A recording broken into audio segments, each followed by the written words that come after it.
Stories about ghosts and the paranormal seem to come from all corners of New England, from the Conjuring House in Rhode Island, to the Four Corners Cemetery in Connecticut, to the Mount Washington Hotel in New Hampshire. New Englanders have shared ghost stories for centuries, so it's no surprise that Maine fishermen would share a story about a ghost ship sailed by the dead. What is surprising is when the U.S. Navy shares in on telling these ghost stories. Join us and explore the tales of the infamous ghost ship of Casco Bay. I'm Chris.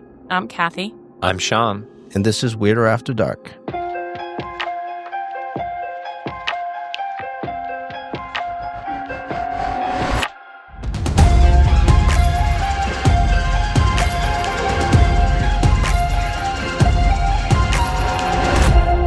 You guys remember visiting the SS Salem? Yes. Yeah, that was so cool. Yeah, the haunted ship. Yeah, it Yes. was cold as fuck, though. We went Yeah, we went in February. Yeah. I remember it was fucking freezing.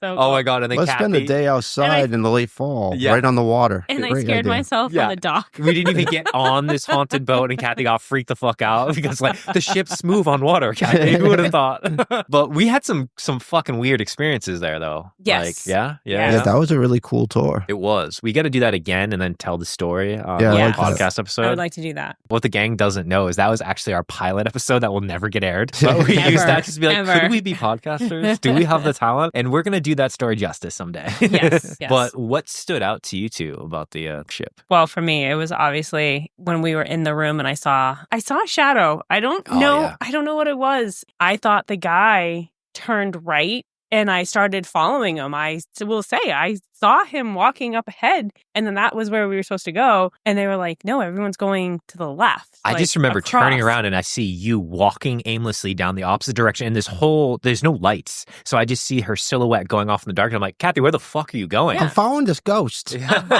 it was a ghost. I thought it was the guy. I thought it was part of the tour. Yeah. Yeah, I still don't. I don't know. I saw something. I don't know what it was. Even creepier though, because Kathy thought she saw something. Now everyone's like, oh my God, she saw something. So we all start like as a group going down this like other wing of the boat. And when we get down there, we're in this like kitchen area. Yeah. And then we all heard something. Everyone heard some noises, some Yeah. footsteps, something. No one knew what it was. Could there have been someone else? I don't think there was, but Yeah, Yeah. I don't know. Because they said that there was only one entrance into that area, and that was by where we were all standing. yeah. And I felt foolish. Like, I really did. I felt foolish because I swear that it was the guy. I really, honest and truly thought that it was the guy walking down. And then the figure that I was following was gone. Yeah. He wasn't there anymore. So I So was like, weird. I don't know. I don't know what I saw. Yeah. Super weird. Chris, did you have any memorable moments from that evening? Just you two trying to get me to play with a Ouija board. Oh, Not touching that thing, man. Oh, dude, I remember telling Kathy, I'm like, I'm not touching a Ouija board. I'm not touching a Ouija board. And then like 2 hours later, they're like, we've got a Ouija board. I was like, you fuckers. Like, and I will say it was kind of anticlimactic. It really was. It was an anticlimactic It was. Ouija board. But we would definitely, I think all of us recommend if you are around the USS Salem, it's docked right outside of Boston. Go check it out. Yeah. Yeah, they did a great job on the tour. It was a lot of fun. A lot of fun. But Chris, you're bringing up ghosts and you're bringing up boats. Yes, I'm going to Ships? tell you a haunted ghost story. Oh, okay. All right. Well, hey, if you can match the Salem, I'm in. Put me in. Yeah. All right, let's get going. Let's do it. So fishermen and locals from across the centuries in Casco Bay, Maine, claim to see an 18th century ghost ship often appearing and disappearing in the heavy fog and mist. This is an outrageous claim, and the kind of legend and storytelling you would come to expect from fishermen across the years, sitting in barrooms sharing the stories of their adventures at seas. Tall tales are a long and heralded tradition among local fishermen, filled with sea serpents, attacks from the kraken or giant squid, mermaids, ghost ships, even UFOs or strange unidentified lights in the water. The tradition seems to go back as far as fishermen have been going out to sea, then coming back to port, drinking away their earnings in the local taverns. In fact, Christopher Columbus, in his journey to the New World, wrote in his journal of strange, unexplainable lights underwater on his voyage. Really? Yeah. I didn't know that. That's kind of creepy. Yeah, Yeah, it's I one didn't of know those that. weird things know that that were just in his journal. There were strange lights and nobody really knows what they were. All right. I don't know how I feel about this, but I'm here for the ride. I'm here for the journey. We're going to Yeah. go for a ride. So if you are local to New England, I'm sure you can think of at least one uncle or family friend that has the kind of talent to tell these spooky tales. Sometimes these tales are in the first person, but most of the time there's something unbelievable that happened to a friend of a friend. With just enough detail to bring the story alive and play in our imaginations, but not quite enough detail so you can question their outrageous claims. Stephen King made a pretty good living spinning these tales. Oh, yeah, he did. I mean, just look at this podcast. The three of us, all native New Englanders, sitting around Sean's kitchen table, telling mysterious, fantastic stories to each other and you guys every week. Hopefully we'll be like Stephen King and make some money too. He makes his stories up Yeah. and sells them. We just steal other people's stories. But we tell it in our way. Yeah, our special, unique way. Unique. Special. So the maritime community is famous for their ability to tell tall tales that capture the imagination. One of these stories is of the Dash schooner, a famous ship lost to sea, but still has been claimed to be seen repeatedly over the years. These claims started in the 1940s and continue until this day. The hook, pun intended, is that the U.S. Navy, during World War II, had a run-in with this ghost ship, including capturing it on radar and over 100 eyewitness accounts. No fucking way. This is a story of myth, lore, and fact, combining somewhere in the heavy fog and mist to become legend. This is a story of the Dash, a ghost ship that's been seen by so many people over the years and seems to be haunting Casco Bay in down East Maine since the 1800s. Fuck yeah, let's do this. How do you catch a ghost ship on a radar? It's a good fucking question. That's a great question. We'll try to answer it. Wait, you want me to try to answer it? No, we will try to answer it. Right now, go. Answer that, bitch. I thought you said, yeah, why don't you try to answer that? I was like, I don't fucking know. So Casco Bay itself runs from Cape Elizabeth, Maine to the town of Freeport, Maine, and includes the city of Portland. The bay holds 136 islands.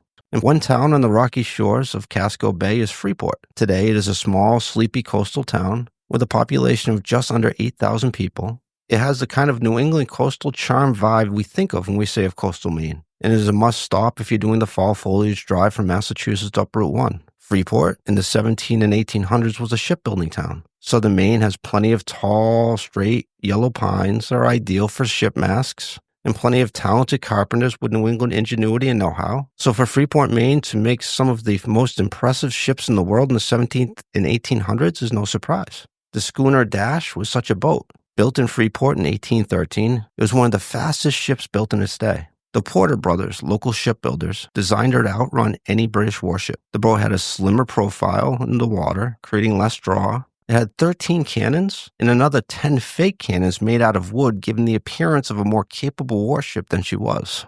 That's kind of cool. Yeah. Yeah, they made fake bluff. cannons. Yeah, it's bluffing people. So these fake cannons made British warship captains second-guess their plans of keeping the lines of the embargo.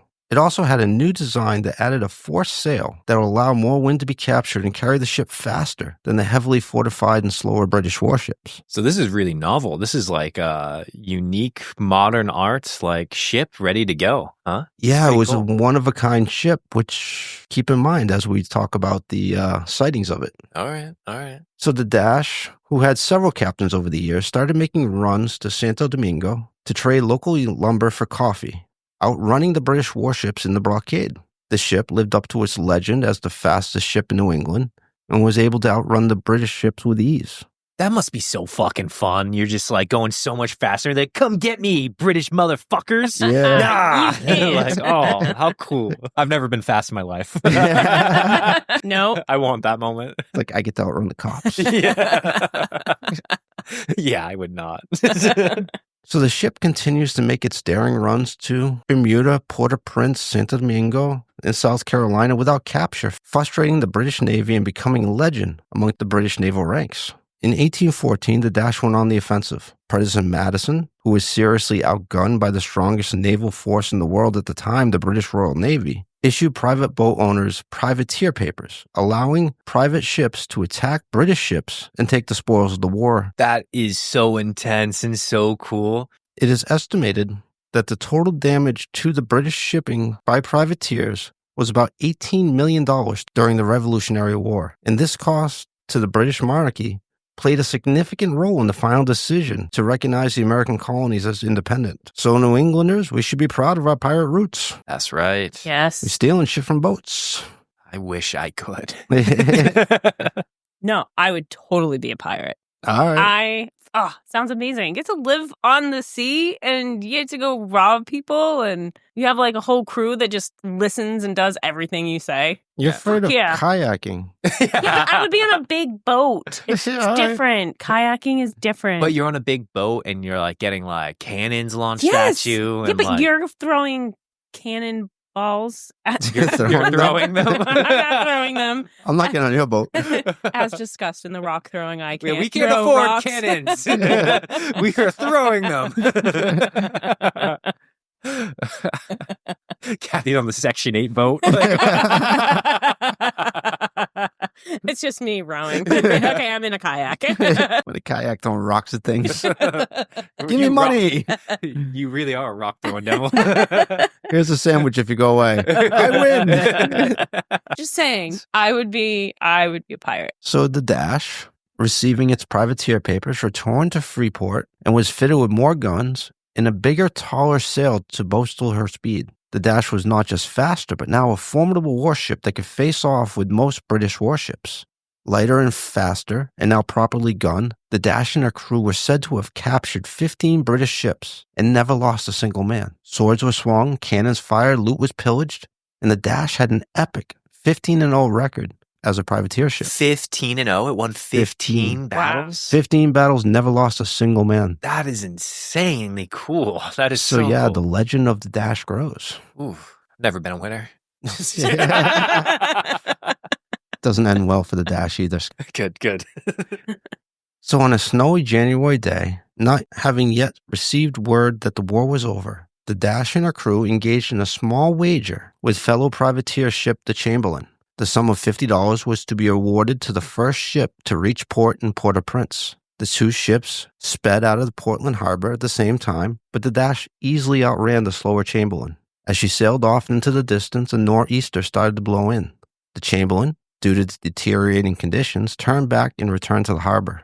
The lore and the legend of the Dash might have gone to its new captain, John Porter's head, as he might have surmised he could outrun Mother Nature herself.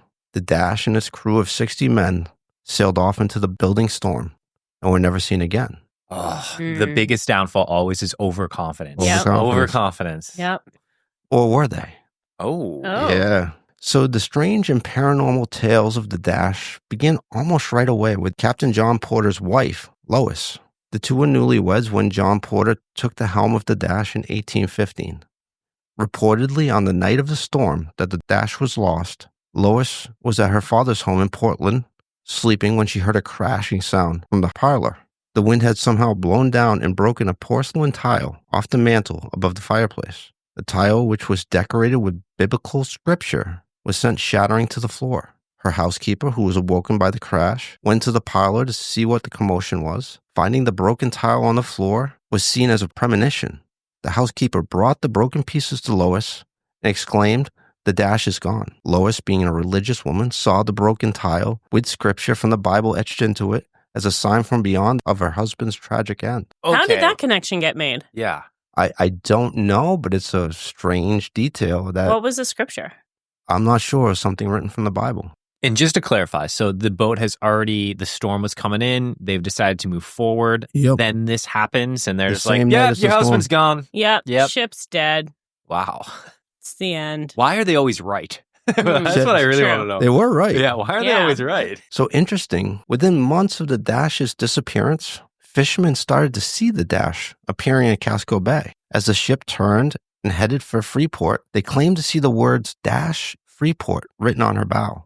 The locals at the time believed the ship was actually coming home and must have been delayed or ran off course for weeks, but she never docked. What? A man by the name of Simon Bibber in 1816 was fishing off the island of Pumpkin Knob.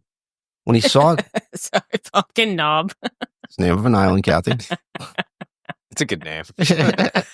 Pumpkin knob. Eh. The things that entertain you. Come on, pumpkin knob. Come on. When he was fishing off the island of Pumpkin Knob, when he saw a ship approaching quickly. Despite windless conditions, the ship was moving at an impossible clip. It came within 30 feet of his fishing boat. He was able to read the ship's nameplate on her bow, Dash Freeport. The ship passed, and he hurried back to Freeport to greet the crew. But she was not there when he arrived back in port. I don't like this. I don't like so 30 feet. It got within 30 feet So of his very boat. close. Like, right? it was so close that he actually thought it was a physical This man ship. thinks Yeah. it's real. Yeah. Yeah, he Like, could read it. Not like it was like Nameplate. a misty figure. That's what I was drifting. thinking, too. Yeah, me too. This isn't translucent fucking ghost ship. There was a fucking boat. Damn. And he went back thinking that he was going to go greet them. Yeah, That is and when he insane. got back, the boat wasn't there. So Bibber, back at the dock, he told a skeptical Mort Collins what he had seen off of Pumpkin Knob. Collins accused Bibber of starting drinking too early in the day and laughed it off. A little too much Captain Morgan. Yep. So early in the Little day too for those much type of rum. stories. But this is when a man by the name of Roscoe Moulton, a fellow fisherman, arrived. Not hearing their conversation, he reported he saw the same thing off of Crab Island. Both times the ship came close enough for both of the eyewitnesses to read the nameplate. That's That's weird. so weird. Yeah. It's the thickens. The plot thickens. Yeah, I mean, one person reporting it, strange. Two people not talking to each other reporting it. Yeah. All right, we got something here. I'm just going back, Kathy. When we did the Dover Demon story, you're all like, "Are they doing LSD? Are they all doing LSD too? Like, what's going on here?" All right. I'm not saying that everybody's tripping balls and there's hallucinating. You literally said those words. I did. I did say that in that particular episode, which is still a possibility. However, back in like the 1800s, when they had the ships out and they were storing their food and they were like salting it and pickling it and drying it out so that it would last longer, Yes, the foods would go bad. it could get ergo poisoning. Yes. Yeah. And it caused hallucinations. Yep. These were fishermen. They went out to sea for weeks. They were But out maybe for the they day. had food that was still being stored. Kathy just wants someone to be tripping. Just want everybody to be tripping. It's like someone's hallucinating. That's her answer to every weird thing. They on drugs. I'm not. Honestly, I though, am it's saying not a that. it's not a bad theory. Like, But yeah, they like down on the docks, they probably had like food in like barrels and shit, and they're like storing it. And they're like, I'm going out for the day. Like, I want to buy. Maybe somebody wasn't storing their food properly and they were getting people sick. It's just like the bad LSD dealer, okay?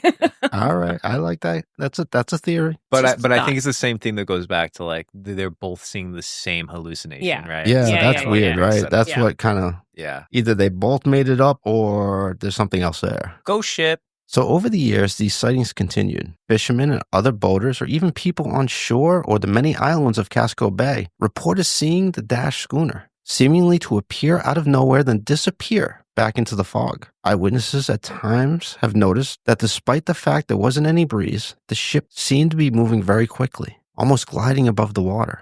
It also only seemed to appear in the heavy fog and always at full mast, even when dangerously close to shore and the main mast should have been pulled down and tucked away. Also, it's not even making sense how it's showing up. No, it's going way too fast. No and wind, Yep. full mast. This shouldn't be. This is getting weirder. It is also reported to be seen most often in August. The ship did make its maiden voyage in August of 1812, but this could just be a coincidence. I mean, I'm thinking summer in Maine.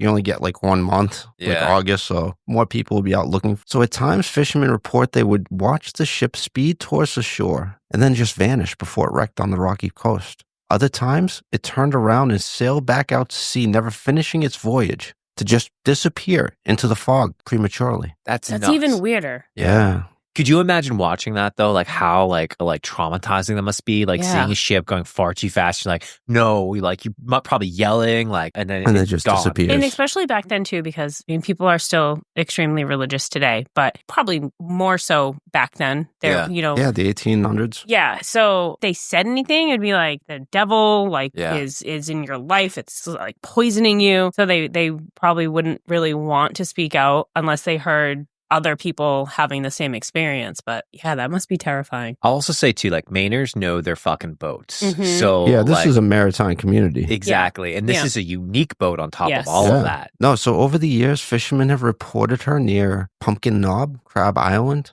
off the coast of Freeport, but most often she is seen sailing up the straits of Harpwell Sound, sails at full mast, headed towards the port in Freetown, but then just vanishing. The ship continued to be sighted throughout Casco Bay. It was sighted by the entire crew of 17 sailors above a schooner. All 17 report seeing the unique ship and her nameplate, Dash Freeport. That is wild that they can see the name of it. Yeah.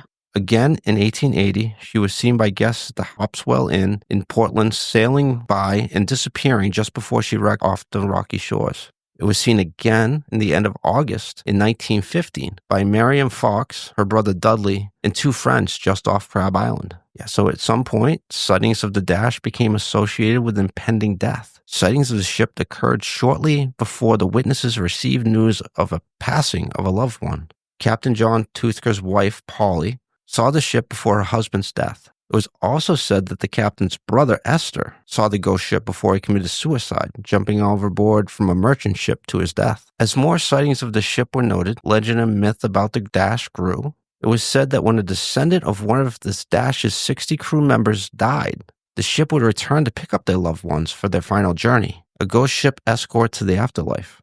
Ooh, I actually kind of like that. Yeah. That's kind of a cool story. Yeah, that's so cool. I went through the ship's records, and over half the crew, they didn't know their names. They're not recorded, so it'd be very hard to line them up.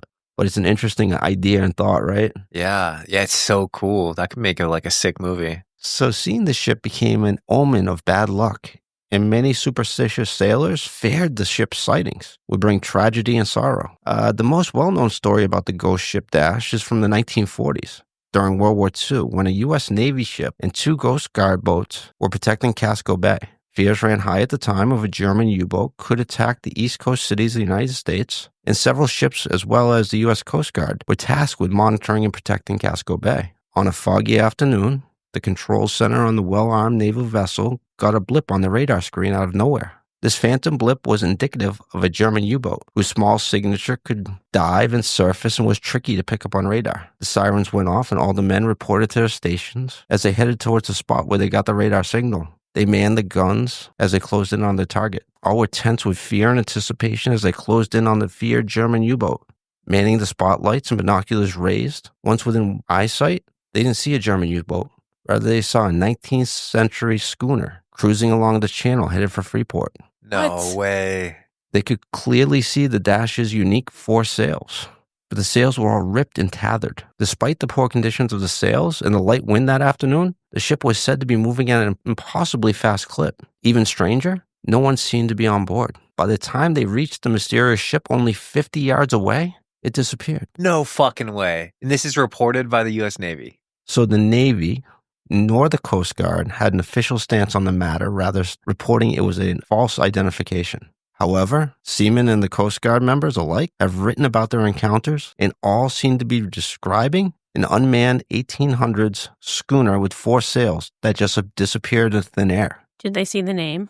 They did not see the name, but they did see a boat that had no business being on the water disappear. Yeah, the fact that it disappeared is insane. Insane. Like, so, a couple of drunk fishermen and sailors. Okay, it's a fun story.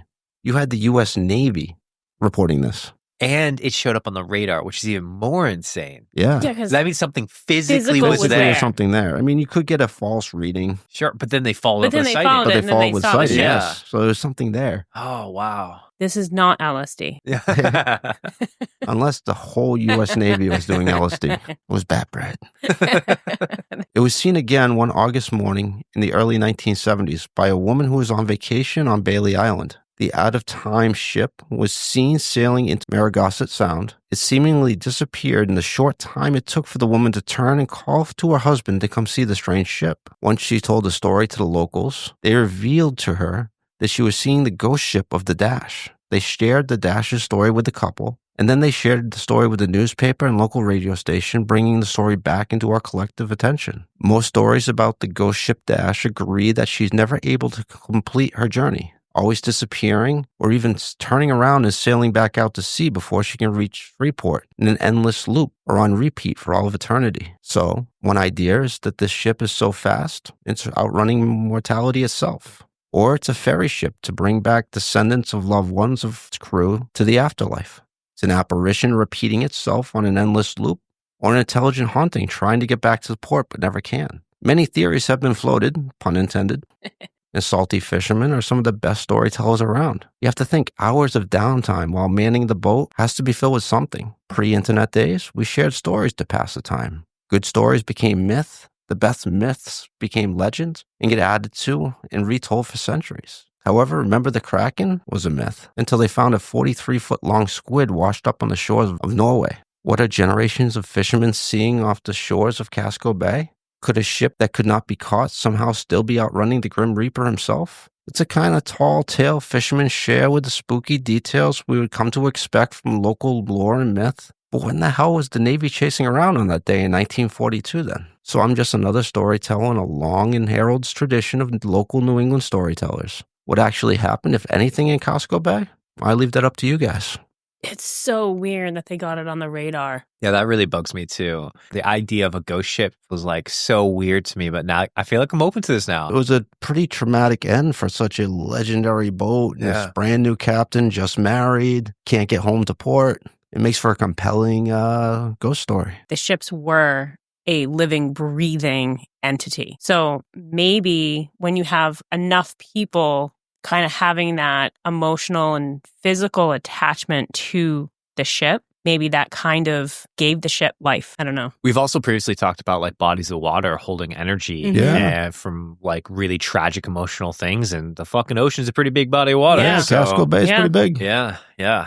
That's interesting, man. What a hell of a story. That was cool. Yeah, my favorite theory is it's coming back as a ghost ship to the afterlife and Transporting people. transporting people, yeah. That's cool. That's a cool Yeah, idea. that's a cool theory. And the theory that it's like trying to make its way back to the harbor, and it's not. Yeah, so I was able to find the log of the people on the ship, and like half the people on the ship, they didn't know their names. They just put down random Yeah, that was pretty random common. sailor, random sailor, random Yeah. sailor, yeah. Or like would list them by like whatever their job was. Yeah. Whatever they were going to be doing.